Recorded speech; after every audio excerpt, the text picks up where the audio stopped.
Now Krakow's Kazimierz is one of the favorite areas of tourists.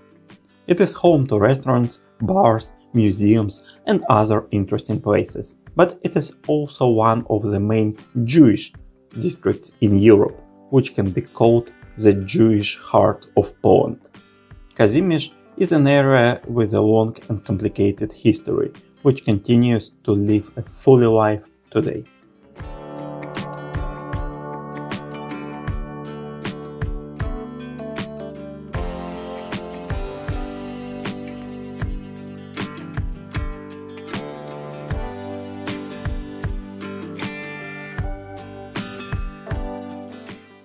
Hello everyone from Krakow, and now I'm not only in Krakow but also in Kazimierz. Kazimierz is now is a district, one of the districts of Krakow, but previously of course it was a separate city Kazimierz, and it can be named also as a Jewish heart of not only Krakow, to be honest, but also of Poland. This district is known not only in the country but also outside of it, because for a long time it was part of the city that has mostly Jewish population. Yes, now it is a part of Krakow, and it became a part of Krakow in the beginning of 19th century, in 1800. But previously it was a separate city Kazimierz.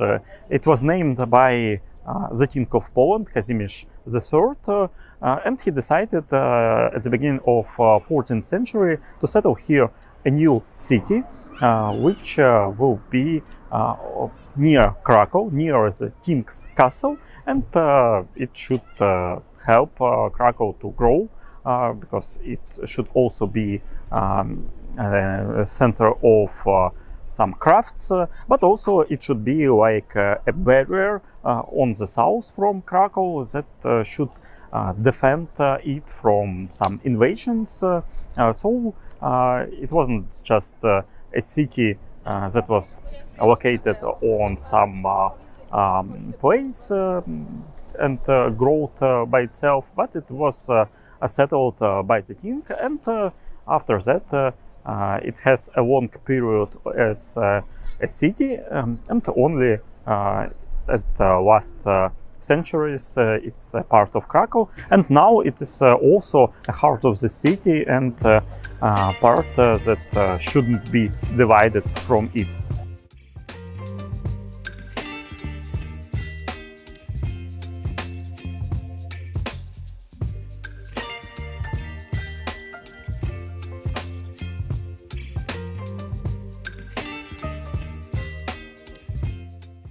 Now I'm standing on Plac Wolności, or Wolności Square, and previously it was Market Square, or Rynek in Polish, because it was a separate city, and of course it has its own Market Square.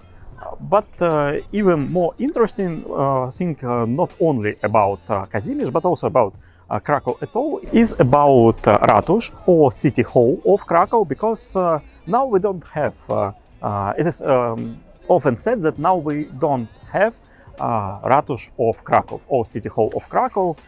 It was destroyed, and it is only a half of the truth, because yes, we don't have an old City Hall of Krakow, but we have a City Hall of Kazimierz in Krakow, because here in Kazimierz also was its own City Hall, and to the right side from me now it is this building.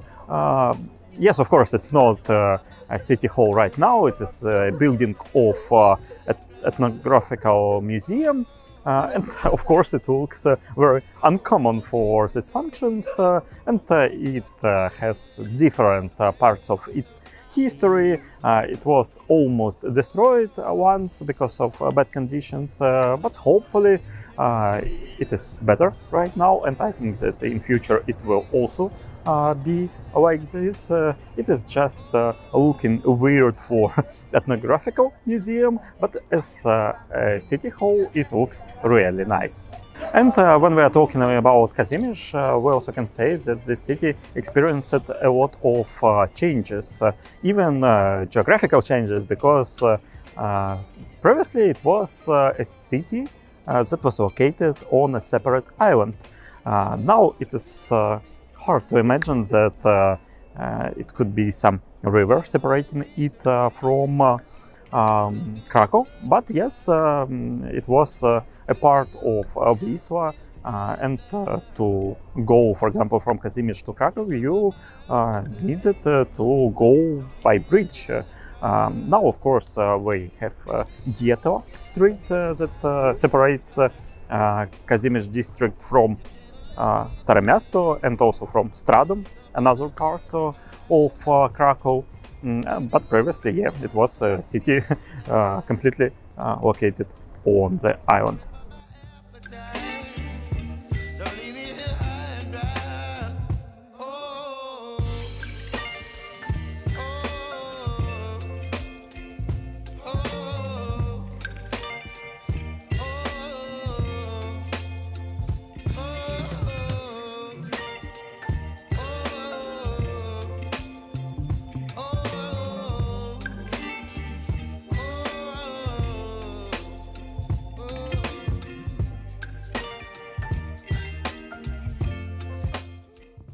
And I also want to say that Kazimierz wasn't like a secondary city or a city on the periphery. It was one of the main centers at these times. And one of the indicators of weight of Kazimierz are churches, because from the first years of Kazimierz, there were built a lot of huge churches, and at these times it was very important to have a lot of developed churches for a city, and some of them we can even find now. Some synagogues too, but it's a little bit a different story. When we are walking in Kazimierz, there are a lot of picturesque churches. Some of them were rebuilt after years, but even now we can find some pieces from the beginning of this city.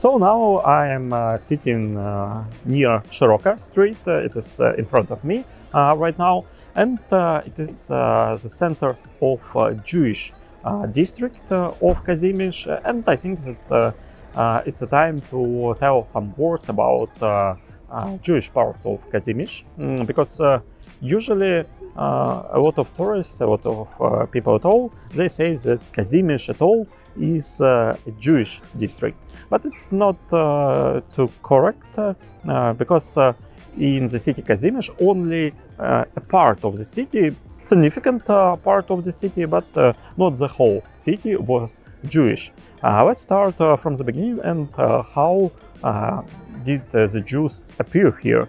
Before the relocation, they lived in Krakow. And there were some conflicts with Polish citizens, so it was decided to force them to relocate here in Kazimierz, in this district, on Szeroka Street and some streets near it. And it was mostly connected with some market issues, so they started a new district in Kazimierz, and it was even behind the walls inside of the city, and it was very separate from the whole city. So for a long time after that it was all okay, but after the Swedish invasion to Poland, which is quite complicated period of Polish history. After the end of this invasion, Polish people weren't too happy that, as they said, Jewish people helped Swedish army to find and to steal silver from a church, and that's why they were judged, and there were some consequences for this Jewish district, and a lot of buildings were given to some Polish aristocrats.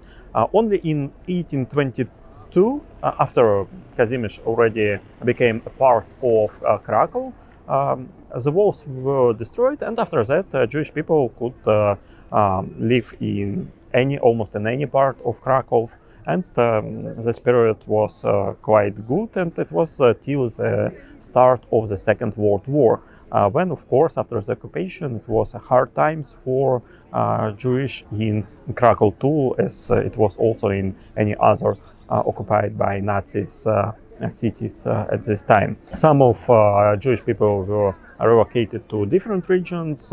Also, it was a ghetto here in Podgórze district in Krakow, and not a lot of people survived at this period. And after the Second World War, even the survived Jewish people, they mostly decided to go to Israel. But now we can find that in Krakow, this Jewish district, part of Kazimierz, is living, and there are a lot of some investments to this district.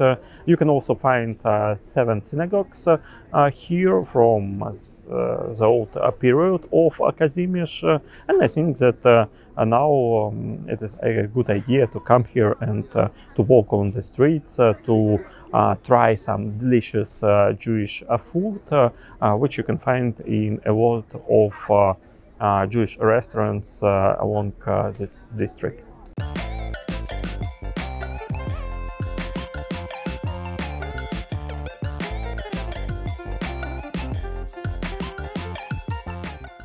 Of course, we can talk about Kazimierz for hours and hours. This is a place that you want to explore slowly, returning here again and again. Literally, every house here is filled with its own unique history, and life in Kazimierz is vibrant even at night. And I will gladly come back here many more times, but this will be different videos.